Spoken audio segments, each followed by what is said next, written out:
Hi friends, എല്ലാവർക്കും ദക്ഷാസ് ടിപ്സിലേക്ക് സ്വാഗതം. ഇന്ന് നമുക്ക് അടിപൊളി കോഴിക്കറി തയ്യാറാക്കിയെടുക്കാൻ ഒരു ബുദ്ധിമുട്ടുമില്ല.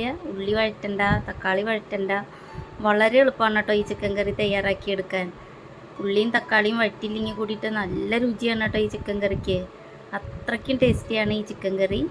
ചിക്കനൊക്കെ നല്ല സോഫ്റ്റാണ്. ചോറിൻ്റെ കൂടെയോ നെയ്ച്ചോറിൻ്റെ കൂടെയോ ഒക്കെ കഴിക്കാൻ നല്ല ടേസ്റ്റാണ്. അപ്പോൾ നമുക്ക് രുചികരമായിട്ടുള്ള ഈ ചിക്കൻ കറി എങ്ങനെയാണ് തയ്യാറാക്കുന്നതെന്ന് കണ്ടു നോക്കാം.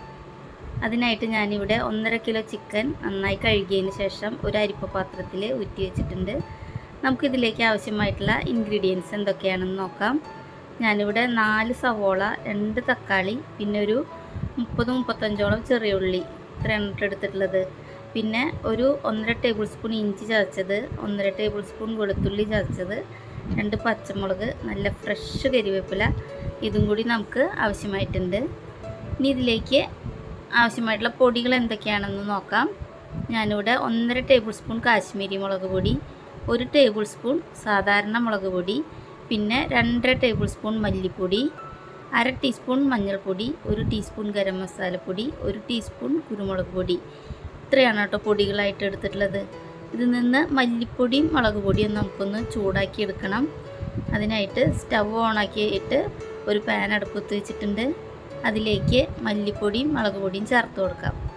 ലോ ഫ്ലെയിമിൽ വെച്ചിട്ട് വേണം കേട്ടോ പൊടികൾ ചൂടാക്കിയെടുക്കാൻ. പൊടികൾ കരിഞ്ഞു പോകരുത്. ഒട്ടും എണ്ണയൊന്നും ചേർക്കാതെയാണ് കേട്ടോ ഈ പൊടികൾ ചൂടാക്കിയെടുക്കുന്നത്. പൊടികൾ മൂത്ത് നല്ല മണം വരുന്നത് വരെ നമുക്ക് ഇളക്കി കൊടുക്കാം. അപ്പോൾ പൊടികളൊക്കെ മൂത്ത് നല്ല മണം വരുന്നുണ്ട്. ഇനി സ്റ്റവ് ഓഫ് ചെയ്യാം. ഒന്ന് തണുക്കാനായിട്ട് മാറ്റി വയ്ക്കാം. അപ്പോൾ സവോള നീളത്തിൽ കനം കുറച്ച് അരിഞ്ഞു വെച്ചിട്ടുണ്ട്.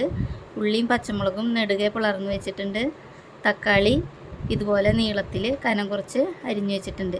ഇനി നമുക്കിതെല്ലാം കൂടി നന്നായിട്ടൊന്ന് മിക്സ് ചെയ്യണം. അതിനൊരു ബേസിൻ എടുത്തിട്ടുണ്ട്. അതിലേക്ക് സവോളയും ഉള്ളിയും പച്ചമുളകും ചേർത്ത് കൊടുക്കാം. തക്കാളി ചേർത്ത് കൊടുക്കാം. ഇനി ഇതിലേക്ക് ചൂടാക്കി വെച്ചിട്ടുള്ള മല്ലിപ്പൊടി മുളക് പൊടിയും ചേർത്ത് കൊടുക്കാം. ഇനി ഇതിലേക്ക് മഞ്ഞൾപ്പൊടി ചേർത്ത് കൊടുക്കാം. ഗരം മസാലപ്പൊടി ചേർത്ത് കൊടുക്കാം. ചതച്ച കുരുമുളക് പൊടി ചേർത്ത് കൊടുക്കാം. ആവശ്യത്തിന് ഉപ്പും കൂടിയും ചേർത്ത് കൊടുക്കാം. ഇനി ഇതിലേക്ക് നമ്മൾ ഒരു 1.5 ടേബിൾ സ്പൂൺ വെളിച്ചെണ്ണ ചേർത്ത് കൊടുക്കുന്നുണ്ട്. ഫ്രഷ് കരിവേപ്പിലയും കൂടിയും ചേർത്ത് കൊടുക്കാം. ഇനി കൈ വെച്ചിട്ട് നന്നായിട്ടൊന്ന് മിക്സ് ചെയ്തെടുക്കാം. കുറച്ച് ബലം കൊടുത്തിട്ട് തന്നെ മിക്സ് ചെയ്യണം കേട്ടോ. സവാളയും തക്കാളിയും ഉടഞ്ഞ് മസാലയുമായിട്ട് നന്നായിട്ടൊന്ന് മിക്സ് ആവണം. ഇപ്പോൾ ഇതാ നന്നായിട്ട് മിക്സ് ആയിട്ടുണ്ട്.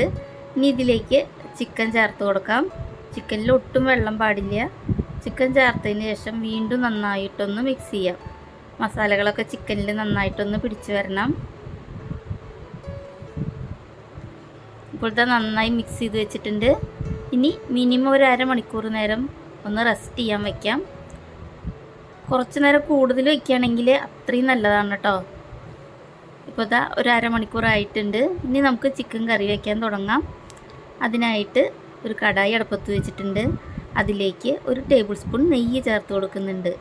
നെയ്യ് തന്നെ ചേർക്കണമെന്ന് ഒരു നിർബന്ധമില്ല. പകരം വെളിച്ചെണ്ണ ആയാലും ഒരു കുഴപ്പമില്ല. നെയ്യൊന്ന് ഉരുകി വരുമ്പോൾ ഇതിലേക്ക് 3 ഏലക്കായ, 4 കരയാമ്പൂവ്, 1 തക്കോലത്തിൻ്റെ പകുതി, 3 ചെറിയ കഷ്ണം പട്ട, 1 ടീസ്പൂൺ പെരിഞ്ജീരകം, 1 ബേ ലീഫ് എന്നിവ ചേർത്ത് കൊടുക്കാം. മസാലകളൊക്കെ നന്നായിട്ടൊന്ന് മൂത്ത് വരുമ്പോൾ ഇതിലേക്ക് 1/2 കപ്പ് നാളികേരക്കൊത്ത് ചേർത്ത് കൊടുക്കാം.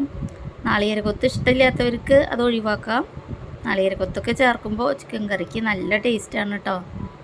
നാളികേരക്കൊത്ത് ചെറുതായിട്ടൊന്ന് മൂത്ത് വരുമ്പോൾ ഇതിലേക്ക് ഇഞ്ചി ചതച്ചതും വെളുത്തുള്ളി ചതച്ചതും ചേർത്ത് കൊടുക്കാം. ഒരു മീഡിയം ഫ്ലെയിമിൽ വെച്ചിട്ട് നന്നായിട്ടൊന്ന് വഴറ്റി കൊടുക്കാം. ഇഞ്ചിയും വെളുത്തുള്ളിയും നാളികേരക്കൊത്തൊക്കെ നന്നായിട്ടൊന്ന് മൂത്ത് വരണം. അപ്പോൾ ഇഞ്ചിയും വെളുത്തുള്ളിയും നാളികേരക്കൊത്തൊക്കെ നന്നായിട്ട് മൂത്ത് വന്നിട്ടുണ്ട്. ഇനി ഇതിലേക്ക് നമ്മൾ മസാല പുരട്ടി വെച്ചിരിക്കുന്ന ചിക്കൻ ചേർത്ത് കൊടുക്കാം. നന്നായിട്ടൊന്ന് മിക്സ് ചെയ്യാം. ഇനി ചിക്കനിൽ നിന്നുള്ള വെള്ളം ഇറങ്ങി വന്നതൊക്കെ നന്നായിട്ടൊന്ന് വറ്റിച്ചെടുക്കണം.